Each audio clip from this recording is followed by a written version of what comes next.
नमस्ते बच्चों, सेठ विद्या मंदिर English high school and junior college में आपका स्वागत है। मैं शिल्पा उपाध्याय, विषय हिंदी, कक्षा 12वीं। तो बच्चों, हमारा टॉपिक चल रहा था पार्ट 10, ओजोन विघटन का संकट। तो बच्चों, आगे हम पाठ को पढ़ लेते हैं। आइए अब देखें कि ओजोन का विघटन क्यों और कैसे हो रहा है।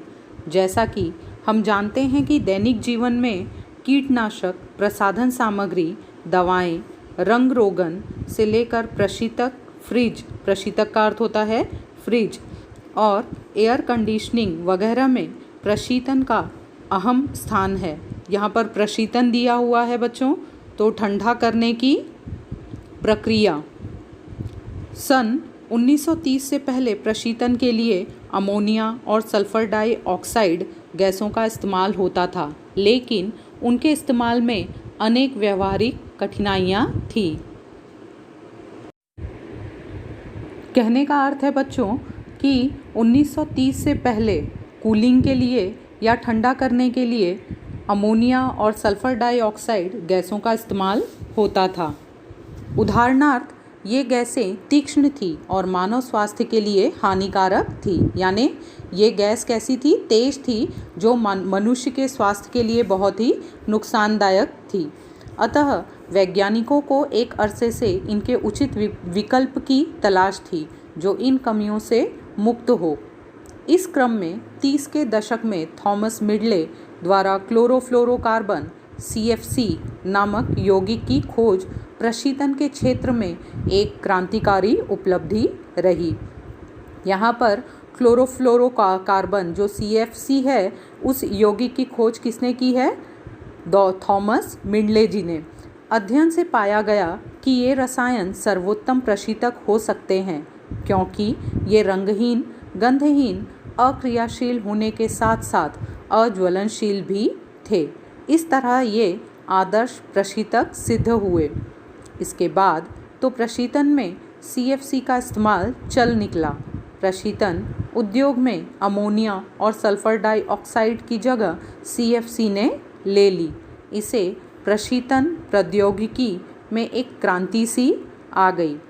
तदनंतर यानी उसके पश्चात बड़े पैमाने पर CFC यौगिकों का उत्पादन होने लगा और घरेलू कीटनाशक, प्रसाधन सामग्री, दवाएं, रंग रोगन से लेकर फ्रिज और एयर कंडीशनर में इनका खूब इस्तेमाल होने लगा।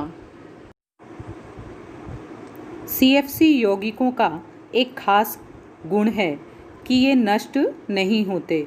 इनका न तो ऑक्सीकरण होता है और ना ही अपघटन। अपघटन का अर्थ है ना ही इनको तोड़ा जा सकता है। ये पानी में भी नहीं घुलते। यहाँ स्वाभाविक रूप से सवाल उठता है कि इस्तेमाल में आने वाले इन यौगिकों का आखिर होता क्या है। सबसे पहले एक अमेरिकी वैज्ञानिक FS रोलैंड का ध्यान इस प्रश्न की ओर गया। उन्होंने इस दिशा में लगातार कई वर्षों तक अनुसंधान किया। अनुसंधान यानी शोध, जांच पड़ताल या रिसर्च। उनका शोध पत्र जब 1974 में नेचर नामक प्रतिष्ठित पत्रिका में प्रकाशित हुआ तो पूरी दुनिया में एक हलचल सी मच गई। अपने पत्र में रोलैंड ने निष्कर्ष दिया था कि ये यौगिक धरती की ओजोन परत को नष्ट कर चुके हैं। कौन से यौगिक धरती की ओजोन परत को नष्ट कर चुके हैं? CFC। शुरू में लोगों ने रोलैंड की बातों को कोई खास अहमियत नहीं दी। कुछ लोगों ने उन्हें आतंकित पर्यावरणवादी कहकर उनका उपहास किया। यहाँ पर आतंकित पर्यावरणवादी किसे कहा? रोलैंड को, कि वे डरा रहे हैं, और उनका मजाक भी बनाया, उपहास भी किया। कुछ लोगों ने उन्हें आतंकित पर्यावरणवादी कहकर उनका उपहास किया, लेकिन कुछ ही साल बाद 1985 ईस्वी में ब्रिटिश सर्वे टीम के कार्यों से रोलैंड की बात सही साबित हो गई। टीम ने न केवल ओजोन विघटन की पुष्टि की, बल्कि अध्ययन करके बताया कि दक्षिणी ध्रुव क्षेत्र में ओजोन की परत काफ़ी छिज चुकी है और उसकी वजह से वहाँ एक बड़ा छिद्र हो गया है। छिद्र यानी छेद। अमेरिकी उपग्रह निम्बस द्वारा भेजे गए चित्र से भी रोलैंड की बात की पुष्टि हुई।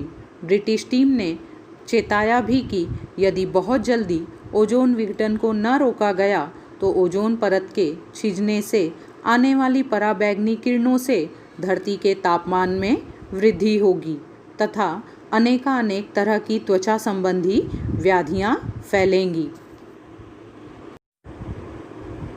त्वचा के कैंसर के रोगियों की संख्या लाखों में होगी।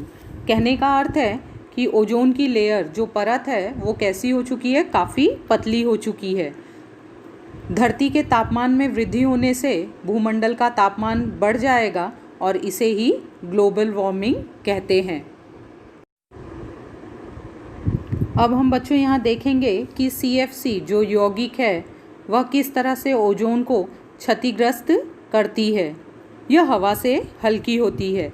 CFC रसायन चूँकि हवा से हल्के होते हैं अतः इस्तेमाल में आने के बाद मुक्त होकर ये सीधे वातावरण में ऊंचाई पर चले जाते हैं। वायुमंडल में ऊपर पहुंचने पर ये यौगिक पराबैंगनी किरणों के संपर्क में आते हैं जहां इनका प्रकाश अपघटन फोटोलिसिस होता है। कहने का अर्थ है कि क्लोरोफ्लोरो का कार्बन मिला हुआ रूप का विघटन होता है, वह मुक्त हो जाते हैं और उसकी क्रिया होती है और क्लोरीन अलग हो जाता है। फोटोलिसिस से क्लोरीन मुक्त मूलक पैदा होते हैं। क्लोरीन के ये मुक्त मूलक ओजोन से अभिक्रिया करके उसे ऑक्सीजन में बदल देते हैं। कहने का अर्थ है कि जो ओजोन की सतह है वहाँ पर O3 उसके साथ क्लोरीन का रिएक्शन होता है, क्लोरीन की क्रिया होती है और परिणाम होता है कि O3 का विघटन होने लगता है और O3 ऑक्सीजन में बदल जाती है।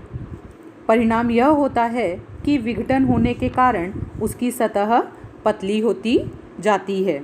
इस तरह ओजोन का ह्रास होने से ओजोन की परत धीरे धीरे छिजती जा रही है। वस्तुतः आज ओजोन छतरी का अस्तित्व ही संकट में पड़ गया है। जिस CFC को हम निष्क्रिय समझते थे वह इतनी सक्रिय है कि उससे निकला एक क्लोरीन मुक्त मूलक ओजोन गैस के 1 लाख अणुओं को तोड़कर ऑक्सीजन में बदल देता है। ऐसा श्रृंखला अभिक्रिया के कारण होता है। यहाँ गौरतलब है कि सन 1974 में पूरी दुनिया में CFC की खपत 9 लाख टन थी। पिछले कई वर्षों के शोध से मालूम हुआ है कि दक्षिणी ध्रुव के ऊपर मौजूद छिद्र आकार में बढ़ता जा रहा है। हाल के वर्षों में उत्तरी ध्रुव के ऊपर भी ओजोन के विघटन और ओजोन आवरण में छिद्र पाए जाने की सूचना मिली है जो बेहद चिंतनीय है, यानी चिंता है। कहने का अर्थ है कि इस गंभीर समस्या से हमारे जनजीवन पर भी बुरा परिणाम पड़ सकता है। मानव जीवन खतरे में पड़ सकता है। इसके कारण ही पूरा विश्व चिंतित हो उठा है। तो चलो अब जानते हैं इस समस्या का समाधान पाने के लिए सभी एकजुट हुए कि किस तरह से विचार विमर्श किया जाएगा। ओजोन संकट पर विचार करने के लिए दुनिया के अनेक देशों की पहली बैठक 1985 में वियना में हुई। बाद में सितंबर 1987 में कनाडा के शहर मॉन्ट्रियल में बैठक हुई जिसमें दुनिया के 48 देशों ने भाग लिया था। इस बैठक में जिस मसौदे को अंतिम रूप दिया, मसौदे का अर्थ होता है बच्चों ढांचा, उसका रूपरेखा, उसे मॉन्ट्रियल प्रोटोकॉल कहते हैं। इसके तहत यह प्रावधान रखा गया कि सन 1995 तक सभी देश CFC की खपत में 50% की कटौती तथा 1997 तक 85% की कटौती करेंगे। मसौदे के कई बिंदुओं पर विकसित और विकासशील देशों के बीच मतभेद उभरकर सामने आए। मुद्दा था गैर CFC प्रौद्योगिकी तथा उसका हस्तांतरण। विकासशील देश चाहते थे कि इस पर आने वाला खर्च धनी देश वहन करे, क्योंकि ओजोन विघटन के लिए वे ही जिम्मेदार हैं। सन 1990 के ताज़ा आंकड़ों के अनुसार पूरी दुनिया में CFC की खपत 12 लाख टन तक पहुंच गई थी, जिसकी 30% हिस्सेदारी अकेले अमेरिका की थी। भारत का प्रतिशत मात्र 0.6 था। भारत की तुलना में अमेरिका की CFC की खपत 50 गुना ज़्यादा थी। समस्या पर विचार करने के लिए लंदन में एक बैठक हुई, जहां नए प्रशीतनों की खोज और पुरानी तकनीक में विस्थापन के लिए एक कोष बनाने की मांग की गई। विस्थापन का अर्थ होता है बच्चों स्थान परिवर्तन। यहाँ विकासशील देशों के दबाव के चलते विकसित देशों को कई रियायतें देनी पड़ी। इसके अंतर्गत नई तकनीकों के हस्तांतरण में मदद के साथ साथ CFC के विकल्प की खोज में दूसरे देशों को धन मुहैया कराना मुख्य है। समझौते के तहत यह व्यवस्था है कि सन 2010 तक विकासशील देश CFC का इस्तेमाल एकदम बंद कर देंगे। इस दौरान विकसित देश नए प्रशीतकों की खोज में विकासशील देशों की आर्थिक मदद करेंगे। यहाँ पर बच्चों कहने का अर्थ है कि विश्व स्तर पर जो बैठक हुई उसमें यह निर्णय लिया गया कि आने वाले कल में सन 2010 तक हमें CFC बंद करना है। पहले 50% की कटौती और फिर 85% की कटौती को अंजाम दिया जाएगा और नए प्रशीतन की खोज की जाएगी। उसके लिए विकासशील देशों को रियायत दी जाएगी और जितने भी विकसित देश हैं वे उनकी सहायता करेंगे। स्थिति की गंभीरता को देखते हुए दुनिया के सभी देशों ने इस बारे में विचार करके समुचित कदम उठाने शुरू कर दिए हैं। ग्रीन हाउस के प्रभाव के कारण आज धरती का तापमान निरंतर बढ़ रहा है। इसमें ओजोन विघटन की भी अहम भूमिका है। पराबैंगनी किरणें जब धरती तक आती हैं तो स्थल मंडल में मौजूद वस्तुओं द्वारा अवशोषित कर ली जाती हैं। ये वस्तुएं पराबैंगनी के अवशोषण के बाद अवरुक्त विकिरण उत्सर्जित करती हैं। ये किरणें वापस वायुमंडल के बाहर नहीं जा पाती, क्योंकि हवा में मौजूद कई गैसें उन्हें अवशोषित कर लेती हैं। इस तरह से धरती का तापमान बढ़ता है। तापमान बढ़ने से ध्रुवों पर जमी हुई विशाल बर्फ राशि के पिघलने के समाचार भी आ रहे हैं। कहने का अर्थ है कि बड़े बड़े जो ग्लेशियर हैं या जो बड़े बड़े हिमखंड हैं वो क्या होने लगे हैं, पिघलने लगे हैं। यदि ऐसा होता रहा तो समुद्र का जल स्तर बढ़ेगा और तमाम तटीय क्षेत्र पानी में डूब सकते हैं। बच्चों कहने का अर्थ है कि जब समुद्र का जल स्तर बढ़ेगा तो समुद्र के किनारे जितने भी शहर या देश बसे हुए हैं तो सब क्या हो जाएंगे, जलमग्न हो जाएंगे, यानी कि डूब जाएंगे। ताप वृद्धि से जलवायु में जबरदस्त बदलाव आ सकता है। भूमंडल का बढ़ता हुआ तापमान, ग्लोबल वार्मिंग की वजह से हमारी ऋतुएं भी क्या प्रभावित हुई हैं, उसका भी असर हमारी ऋतुओं पर देखने को मिलता है। मानसून में परिवर्तन के साथ कहीं अतिवृष्टि तो कहीं अकाल जैसी स्थिति आ सकती है। वैसे विगत एक सदी के दौरान भूमंडल में काफ़ी परिवर्तन पाया गया है। अतिवृष्टि का अर्थ है बच्चों बहुत अधिक वर्षा होना, बहुत अधिक बारिश होना। हाल ही में शोध के बाद पाया गया कि हिमालय में गंगोत्री स्थित गोमुख हिमनद हर साल 18 मीटर पीछे की ओर खिसकता जा रहा है।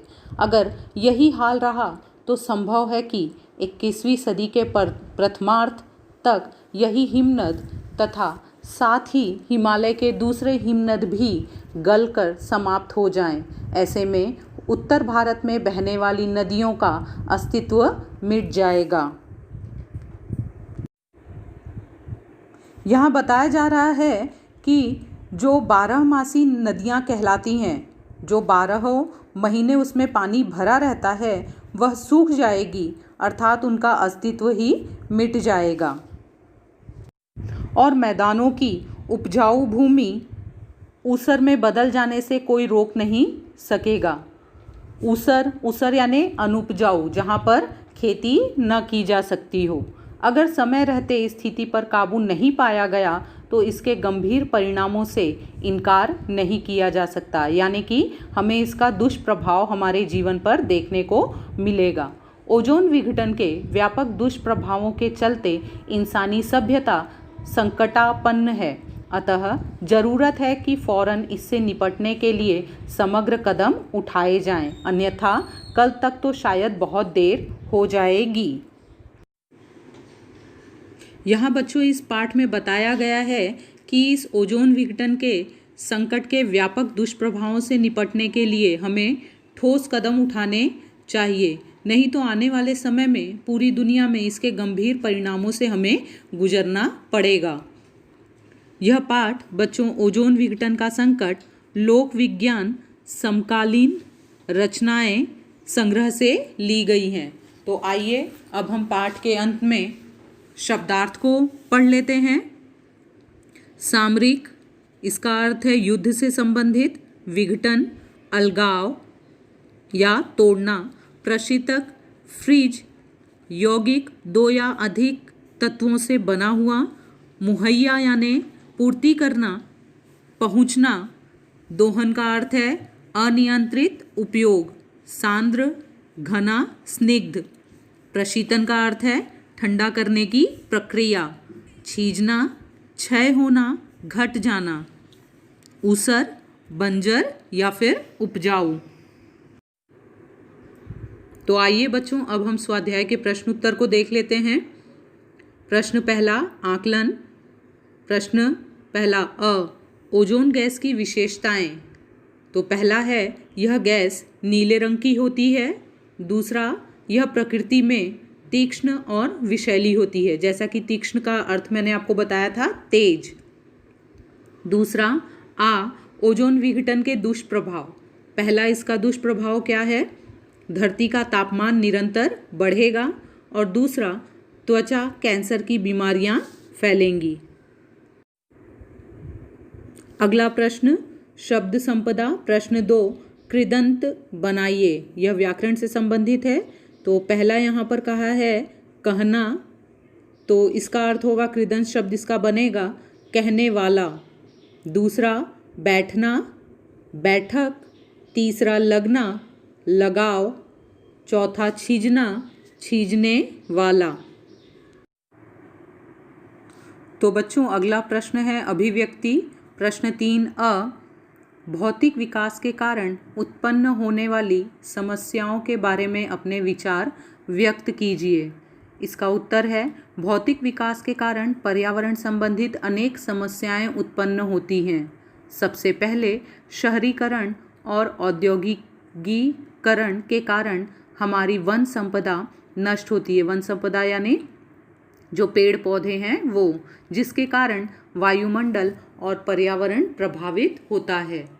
एसी और फ्रिज के उपयोग से क्लोरोफ्लोरोकार्बन CFC गैस निकलती है, जिससे ओजोन परत प्रभावित होती है। फिर पराबैंगनी किरणें सीधे धरती तक पहुंचने लगती हैं। इन पराबैंगनी किरणों के कारण भूमंडल का तापमान बढ़ने लगता है। हिमखंड व ग्लेशियर पिघलने लगते हैं। कहीं अतिवृष्टि यानी अधिक वर्षा तो कहीं अनावृष्टि यानी अकाल सूखा पड़ जाना होने लगती है। यदि इसी गति से भूमंडल का तापमान बढ़ता रहा तो वो दिन दूर नहीं होगा कि समुद्री जल का स्तर बढ़ेगा और समुद्री तट पर बसे शहर और देश जलमग्न हो जाएंगे, यानी चारों तरफ जल ही जल हो जाएगा, पानी ही पानी हो जाएगा। दूसरा प्रश्न है, पर्यावरण रक्षा में हमारा योगदान, इस विषय पर लिखिए। तो बच्चों इस प्रश्न का उत्तर आपको स्वयं लिखना है, खुद से लिखना है कि पर्यावरण की रक्षा हम कैसे कर सकते हैं, उसकी सुरक्षा के लिए हम कौन सा कदम उठा सकते हैं या कौन कौन से उपाय कर सकते हैं जिससे कि हमारा पर्यावरण सुरक्षित हो। अगला प्रश्न, पाठ पर आधारित लघुत्तरीय प्रश्न। ओजोन विघटन संकट से बचने के लिए किए गए अंतर्राष्ट्रीय प्रयासों को संक्षेप में लिखिए।